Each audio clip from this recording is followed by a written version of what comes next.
My friend Dan came over to the house 2 Saturdays ago and asked me to help him figure out where to put $5,000 he had sitting in his checking account. Dan is 47, works as a marketing director at a mid-sized agency in Charlotte, makes about $110,000 a year, and has been investing on and off for 2 decades. He said he was thinking about opening a brokerage account and buying some individual tech stocks because the market had been doing well. I told him to put his laptop down for a minute because there were 3 other things he should do with that $5,000 before any of it ever touched a brokerage account. And the difference between doing them in the right order and the wrong order was conservatively around $187,000 over the rest of his working life. Dan thought I was exaggerating. I wasn't. By the time we finished going through his accounts that afternoon, he had figured out that he had been investing in roughly the wrong order for 14 straight years, and the math of fixing it was going to add more to his retirement than any stock pick ever could. This is the part of personal finance almost nobody talks about, because it isn't sexy. There are dozens of YouTube videos about which stocks to buy, which index funds to choose, whether crypto is going up or down. Almost no one talks about the question that actually matters more than any of those. Where specifically does each new dollar you have go? Because the answer is not the same for every dollar. The first dollar of margin you have each month should go to a completely different place than the $5th, which should go somewhere different than the 50th. And most people are doing this in approximately random order, which is costing them 6 figures over a working life. I'm Tom. This channel is about real personal finance. The kind that actually works for normal people, instead of the kind that gets you to click on a thumbnail. No motivational fluff, no fantasy returns, no get rich quick. Just what the math actually does over time. If that's what you want, hit subscribe.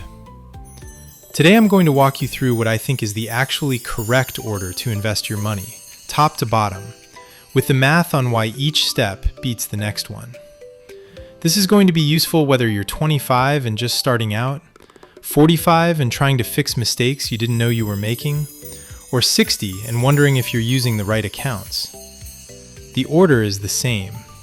The step you start at is different. Stick with me to the end because the most important math is in the last few minutes. Let me show you why order matters this much before we go through the steps. Imagine 2 people, both earning the same income, both saving the same amount per year, both choosing the same investments. Person A puts every dollar into a regular taxable brokerage account. Person B puts the first chunk into their employer 401k up to the match, then maxes a Roth IRA, then comes back to fill the rest of the 401k. Both invest the same amount in the same funds for the same 30 years. Person A ends up with approximately $750,000. Person B ends up with approximately $1.05 million. Same money, same investments, same risk. The $300,000 difference is purely from the order. That math is what got Dan's attention when I showed it to him on the kitchen table that Saturday. Now let me walk you through the steps Dan and I worked through, in order, with the specific reason each one beats the one after it. Step 1 is what I call the survival floor, which is having $1,000 to $2,000 in cash, sitting somewhere you can get to it within 24 hours. This is not your full emergency fund yet. It is the layer that keeps a single bad week from blowing up everything else you're about to build. Without it, here's what happens. Your transmission goes. The repair is $1,400. You don't have the cash. So you put it on a credit card at 22% interest. Or you sell investments at whatever the market happens to be that week. Or you raid a retirement account and pay penalties and taxes on the way out. All 3 options cost you significantly more than $1,400. The survival floor prevents all 3. Per Bankrate's most recent data, 56% of Americans cannot cover a $1,000 emergency from savings, which means more than half the country is one transmission failure away from financial damage that takes years to undo. Build this first. Sell something you don't need. Pick up extra hours. Cut something temporarily. Get to $1,000 to $2,000 in a high-yield savings account paying 4 to 5%. Then you move. Step 2, and this is the one Dan got most wrong, is capturing your full employer 401k match. If your employer matches 50% of your contributions up to 6% of your salary, you contribute exactly enough to get the full 50%, not less, not more, just the amount that triggers the full match. The reason this comes second, ahead of paying off debt, ahead of building your full emergency fund, ahead of every other investment move, is that the match is an instant 50 to 100% return on your money, guaranteed, the moment the contribution lands. There is nothing else in personal finance that delivers this kind of return with this kind of certainty. A credit card at 22% interest is bad, but the match is 50% better than the credit card every single year, forever. Skip the match to pay down debt, and you're saving money on interest while leaving more money on the table than the interest costs. Here's what Dan had been doing wrong for 14 years. His employer matched 50% up to 6% of his salary. Dan, on $110,000, should have been contributing $6,600 a year to capture the full $3,300 match. Instead, he had been contributing 3% for the entire 14 years he'd been at the company, which is half of what was needed. He was getting half the match. The other half, $1,650 a year, was being left on the table every year for 14 years. That alone, compounded at a 7% real return projected to age 65, is roughly $125,000 of retirement income he won't have because of one wrong number on a benefits form he hadn't looked at since 2011. Per Fidelity's most recent research, about a quarter of all 401k participants are doing some version of what Dan was doing. They're contributing, but not enough to get the full match. If you're one of them, fixing that one number this week is the highest return financial move available to you. Step 3 is killing any debt above 7% interest in order from highest rate to lowest. The reason 7% is the line is that 7% is roughly the long-run real return of the stock market after taxes and inflation, which means anything above that rate is essentially a guaranteed investment return when you pay it off. Credit card debt at 22% is a 22% guaranteed return when you eliminate it. Show me the investment that beats that. There isn't one. The strategy is the standard avalanche. List your debts. Pay minimums on everything. Throw every extra dollar at the highest rate debt until it's gone. Then move to the next highest. Do not stop until everything above 7% is dead. Mortgages at 4 to 6% and federal student loans below 7% stay where they are for now. They're not the enemy. The enemy is the 18 to 25% debt that's actively pulling money out of your pocket every month. Dan had $8,000 in credit card debt at 22% that he had been carrying in some version for the better part of a decade. He told me he had been telling himself for years that he'd pay it down next quarter, or after the bonus, or once the kids' summer camp is paid for. It never happened.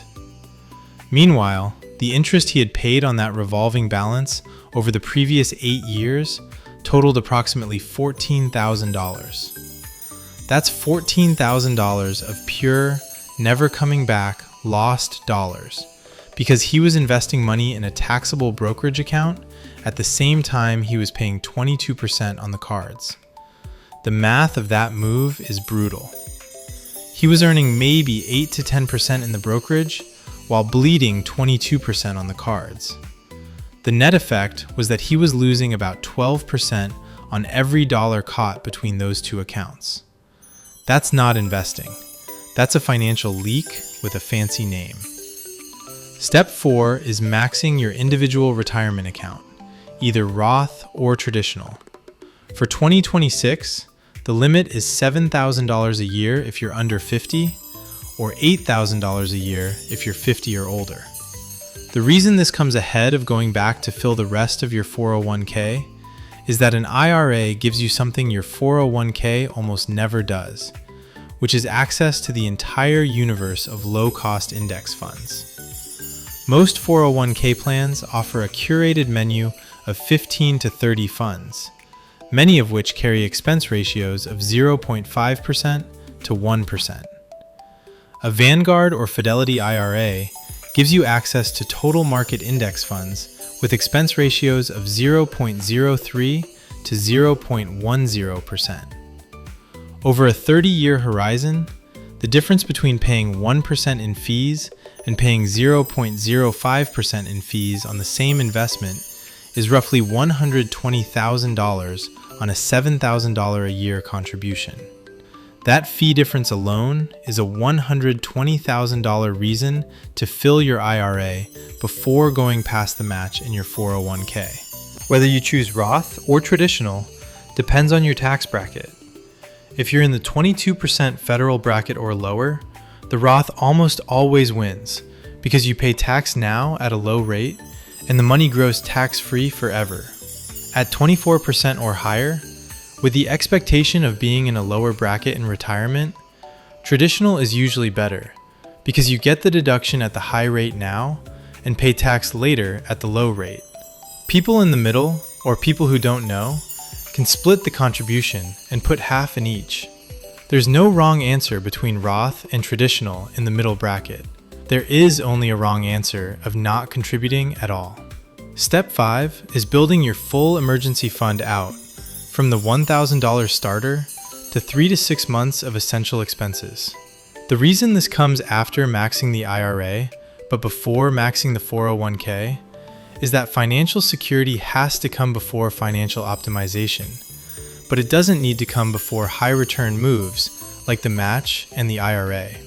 If you lose your job tomorrow, you cannot pay rent with your 401k without paying penalties and taxes. You need actual liquid cash sitting in an account you can transfer from in 24 hours. The size of this fund depends on your job stability.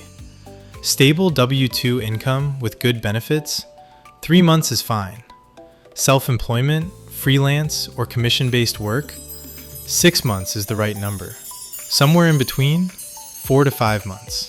Keep it in a high-yield savings account at Marcus, Ally, Wealthfront, or Capital One 360. Earning 4 to 5% on this money matters because $20,000 sitting at 5% earns you $1,000 a year while it waits to protect you. $20,000 sitting at 0.01% in your regular bank account earns you $2 and a feeling of betrayal. Step 6 is going back to your 401k and filling it the rest of the way to the annual contribution limit. For 2026, that limit is $24,500 if you're under 50, or $32,500 if you're 50 or older with the standard catch-up contribution. There's also an enhanced catch-up of $11,250 for workers aged 60 to 63 under Secure 2.0, which makes the total contribution limit for that age group $35,750 a year. If you're in that 60 to 63 window and you're not using the enhanced catch-up, you're leaving thousands of dollars of tax-advantaged space on the table that you'll never get back. Most people don't know this exists. Now you do. The reason 401k above the match comes after the IRA is the fee issue I already mentioned. But the reason it comes before a regular taxable brokerage account is that the 401k still gives you tax deferral that a taxable account doesn't. Even with worse investment options, the tax shelter beats no shelter every time. This is the step where most people in their 40s and 50s suddenly have an opportunity they didn't have in their 20s, which is the catch-up contributions. If you're 50 and behind on retirement, the IRS has built in an extra $8,000 a year of 401k space, and an extra $1,000 a year of IRA space specifically for you on top of the standard limits. 3 years of using the full catch-up adds $27,000 of additional invested money over and above what someone in their 30s is allowed to put in. Over a 15-year horizon at 7% real return, that's roughly $70,000 of additional retirement wealth, just from a feature of the tax code that only exists for people 50 and older. If you're younger, this isn't relevant yet.